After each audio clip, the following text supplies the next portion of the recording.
कहानी की शुरुआत में हमें लिंडा नाम की एक लड़की को दिखाया जाता है जो एक बहुत बड़े कॉर्पोरेट ऑफिस में स्ट्रैटेजिस्ट के तौर पर काम करती है। यानी कि क्लाइंट से किस तरह से मीटिंग करनी है, उन्हें किस तरह से अपनी कंपनी को पिच करना है, ये सब उसका काम है, जिसमें वो बहुत अच्छी है। पर वो सोशली ऑकवर्ड भी है, यानी कि लोगों से बात करने में, उनके साथ घुलने मिलने में उसे प्रॉब्लम होती है।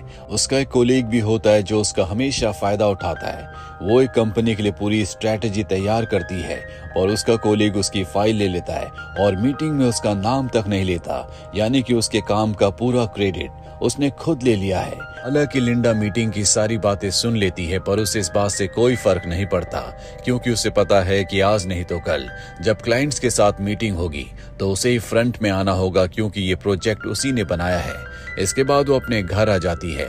लिंडा का कोई फ्रेंड नहीं है, इसीलिए वो अपनी सारी बातें अपने तोते को बता देती है। साथ ही वो रोज एक सर्वाइवर शो देखती है, जिसमें मुश्किल परिस्थितियों में कैसे इंसान को सर्वाइव करना चाहिए, ये सब बताया जाता है। अगले दिन लिंडा जब अपने ऑफिस जाती है तो उसे पता चलता है कि उसके जो पुराने बॉस थे, अब उनकी जगह उनका बेटा ले चुका है, जिसका नाम ब्रैडली है। वही अब इस कंपनी को संभालेगा, वही इस कंपनी का सीईओ है। जब वो कंपनी में आता है तो उस वक्त लिंडा खाना खा रही होती है। वो बिना कुछ सोचे समझे अपने आप को इंट्रोड्यूस करने के लिए ब्रैडली के सामने चली जाती है। उस वक्त उसके मुंह पर खाना लगा होता है, जो देखकर ब्रैडली को बहुत गुस्सा आता है। उसे बहुत अजीब लग रहा होता है। पहली नजर में वो तय कर लेता है कि लिंडा बिल्कुल प्रेजेंटेबल नहीं है, जो कि उनकी कंपनी की रेपुटेशन के लिए अच्छा नहीं होगा।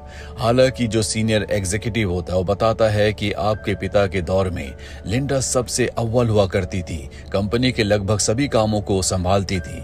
लेकिन ब्रैडली को इस बात से कोई फर्क नहीं पड़ता।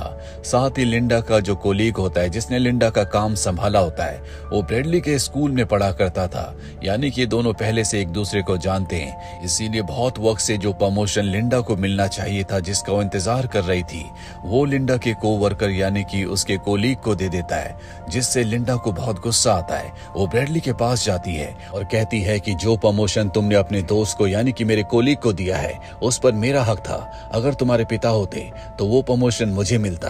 ब्रैडली लिंडा की बोल्डनेस से बहुत ज्यादा इंप्रेस हो जाता और कहता है कि जल्दी बैंकॉक में एक मीटिंग होने वाली है, जिसमें मेरे साथ 2 एग्जीक्यूटिव और तुम्हारा कोलीग जिसे मैंने प्रमोशन दी है वो भी आने वाले हैं।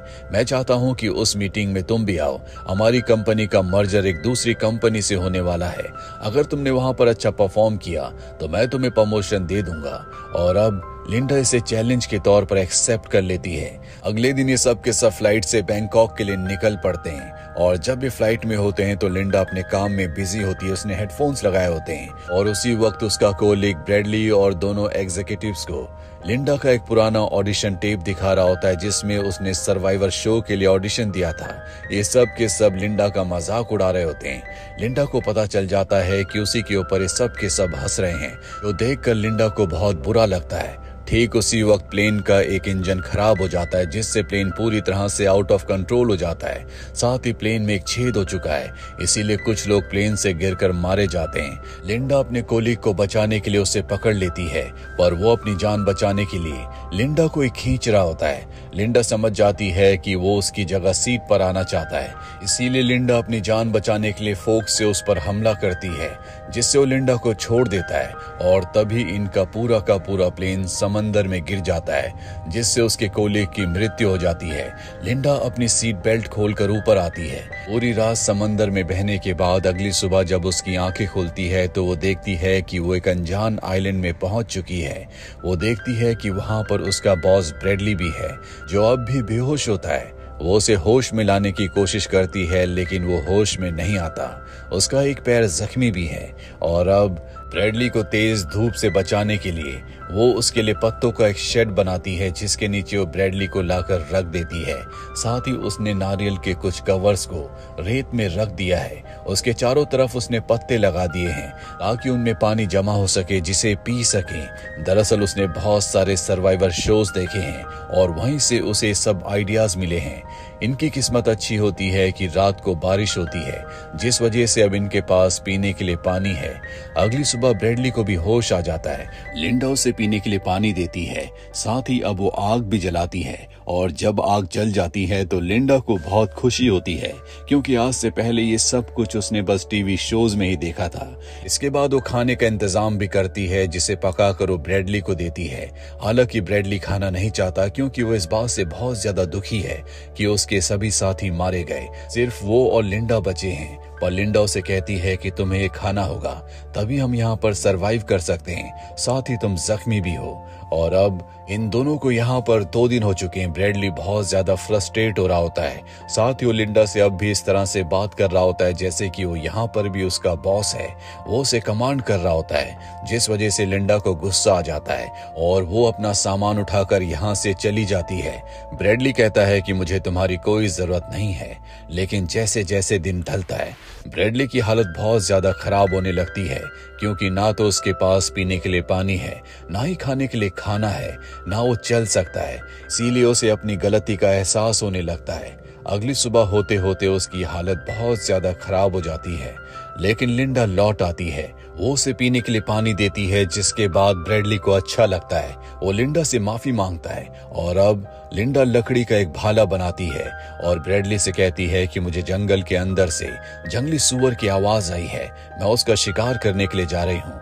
ये काम मुश्किल होने के साथ साथ बहुत जोखिम भरा भी होता है, इसीलिए ब्रैडली को लगता है कि लिंडा जंगली सूअर का शिकार नहीं कर पाएगी, पर वो पूरी बहादुरी से जंगली सूअर का पीछा करती है और उसे मारने में कामयाब हो जाती है। जिसके बाद ये दोनों के दोनों रात को भरपेट खाना खाते हैं। अगली सुबह एक बार फिर से लिंडा जंगल में खाना ढूंढने के लिए जाती है और तभी उसे समंदर में 2 पत्थरों के बीच में एक बोट दिखाई देती है। वो जोर से चिल्लाती है, पर अगले पल वो खामोश हो जाती है। ऐसा लगता है कि लिंडा यहाँ से निकलना ही नहीं चाहती। वो हमेशा सर्वाइवर शोज देखती थी, वो सर्वाइवर शोज का हिस्सा बनना चाहती थी, और अब उसे जिंदगी ने असल में वो सब कुछ एक्सपीरियंस करने का मौका दिया है। इसके बाद वो ब्रैडली के पास वापस लौट जाती है। वो उसे बोट के बारे में कुछ नहीं बताती। ब्रैडली कहता है कि हमें यहाँ से निकलने के बारे में सोचना होगा। लिंडा कहती है कि इतने बड़े समंदर को पार करने के लिए हमारे पास कोई साधन नहीं है। सबसे जरूरी ये है कि हम दोनों यहाँ पर जिंदा रहें, ताकि जब कोई मदद के लिए आए तो हम यहाँ से निकल सके। लेकिन अब ब्रैडली को लगता है कि वो खुद भी यहाँ पर सरवाइव कर सकता है। वो लिंडा की इस बात से गुस्सा हो जाता है और तय करता है कि वो अपना रहने का अलग ठिकाना बनाएगा, पर उसे एहसास नहीं था कि ऐसा करना बहुत मुश्किल है। वो अपने लिए अलग शेड बनाने की कोशिश करता है, जिसमें उसे बहुत मुश्किल का सामना करना पड़ता है। साथ ही बारिश के पानी को इकट्ठा करना भी उसके लिए बहुत ही चैलेंजिंग रहता है। ना ही वो खाने के लिए खाने का इंतजाम कर पाता है। जल्दी उसे एहसास हो जाता है कि लिंडा के बिना वो यहाँ पर सरवाइव नहीं कर सकता, क्योंकि लिंडा ने सब कुछ बहुत अच्छे से मैनेज किया होता है। वो लिंडा के पास जाकर उससे माफी मांगता है। लिंडा भी उसे माफ कर देती है और उसे खाने के लिए खाना देती है। और अब इन दोनों का रिश्ता एक नया मोड़ लेता है। अब इन दोनों के बीच में दोस्ती हो चुकी है। ब्रैडली को भी एहसास हो चुका है कि लिंडा के अंदर खास टैलेंट है। लिंडा कहती है कि मैं तुम्हें खास जगह ले जाऊंगी। वो उसे चट्टानों के ऊपर एक ऐसी जगह ले जाती है जहां से चारों तरफ समंदर का बहुत ही खूबसूरत नजारा दिखता है। साथ ही यहाँ पर वो ब्रैडली को कुछ बेरीज दिखाती और बताती है कि ये जहरीली हैं, इन्हें कभी मत खाना, और जंगल के उस हिस्से में जो कि बहुत ज्यादा घना है वहां पर भी जाने की कोशिश मत करना, क्योंकि वहां पर जहरीले कांटे हैं। अगर हम वहां गए तो फंस जाएंगे। अब जब ये दोनों के दोनों नीचे की तरफ आ रहे होते हैं तभी लिंडा का पैर स्लिप हो जाता है। वो चट्टान से लटक जाती है। नीचे गहरी खाई है। ब्रैडली उसे पकड़कर ऊपर खींचता है और बहुत कोशिश करने के बाद वो लिंडा को ऊपर खींचकर उसकी जान बचा लेता है, जिसके लिए लिंडा उसे थैंक्स कहती है। जल्दी ये दोनों के दोनों नीचे अपनी जगह पर वापस आ जाते हैं और अपने खाने के लिए बहुत अच्छा खाना बनाते हैं। साथ ही इन्होंने अपने लिए वाइन भी बनाई होती है, जिसे पीकर ये बहुत एंजॉय करते हैं। लिंडा ब्रैडली को बताती है कि बहुत पहले मेरी शादी हो चुकी थी। मेरा हस्बैंड बहुत ही ज्यादा अब्यूजिव था। वो कभी मुझे अच्छे से ट्रीट नहीं किया करता था। एक बार वो ड्रिंक करके ड्राइव कर रहा था, जिस दौरान एक्सीडेंट हो गया और उसकी मृत्यु हो गई। जो सुनकर ब्रैडली को लिंडा के लिए बहुत बुरा लगता है। वो बताता है कि मेरे पिता ने कभी मुझे वक्त नहीं दिया, वो हमेशा अपने काम में बिजी रहे। उस देर के बाद बारिश और तूफान शुरू हो जाता है। एक पेड़ ब्रैडली के ऊपर गिरने वाला होता है कि लिंडा उसे पकड़कर कूद जाती है, जिससे ब्रैडली की जान बच जाती है। बारिश और तूफान की वजह से इनका सारा सामान बिखर जाता है। ये अपनी जान बचाने के लिए एक गुफा में जाते हैं। ये दोनों भीग चुके हैं, इसीलिए इन दोनों को ठंड लग रही होती है। अपने आप को गर्म रखने के लिए और ठंड से बचने के लिए ये दोनों एक दूसरे को गले से लगाकर वहीं पर बैठ जाते हैं। अगली सुबह जब ये बाहर आते हैं तो देखते हैं कि इनका सारा सामान जो भी इनके सरवाइव करने के लिए था वो पूरी तरह से तहस नहस हो चुका है। लिंडा टूट जाती है। ब्रैडली उसे सहारा देता और कहता है कि हम दोबारा अपने लिए शेल्टर बनाएंगे। ये दोनों मिलकर काम करते हैं, जल्दी शेल्टर बना देते हैं। ब्रैडली कहता है कि आज का खाना मैं बनाऊंगा। रात को जब ये खाना खाते हैं तो खाना खाने के बाद लिंडा बेहोश हो जाती है, क्योंकि ब्रैडली ने उसके खाने में कुछ मिला दिया था।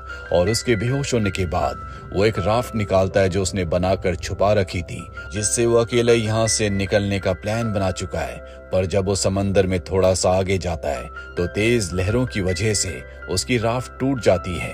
इतनी तेज लहरों में यहाँ से निकलना या उनके साथ तैरना पूरी तरह से इम्पॉसिबल है। वो उसे एक बार फिर से किनारे पर फेंक देती है। लिंडा को होश आ चुका होता है। वो ब्रैडली को ढूंढकर उसकी बॉडी से पानी निकालकर उसकी जान बचा लेती है। अगली सुबह जब ब्रैडली को होश आता है वो लिंडा उसके सामने होती है। ब्रैडली अपने किए पर बहुत शर्मिंदा होता है। लिंडा उसे खाने के लिए खाना देती है, पर अब ब्रैडली चल नहीं सकता। उसकी बॉडी का कुछ हिस्सा पैरालाइज हो चुका है और ये लिंडा ने किया है। ऑक्टोपस के टॉक्सिन से उसने उसकी बॉडी के कुछ हिस्सों को कुछ हद तक पैरालाइज कर दिया है। इस बारे में ब्रैडली को नहीं पता होता कि ये लिंडा ने किया है। वो पूरी तरह से असहाय है। वो लिंडा पर पूरी तरह से डिपेंडेंट है।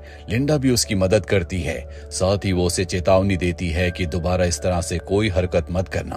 मैं अपनी पेशेंस को लूज नहीं करना चाहती।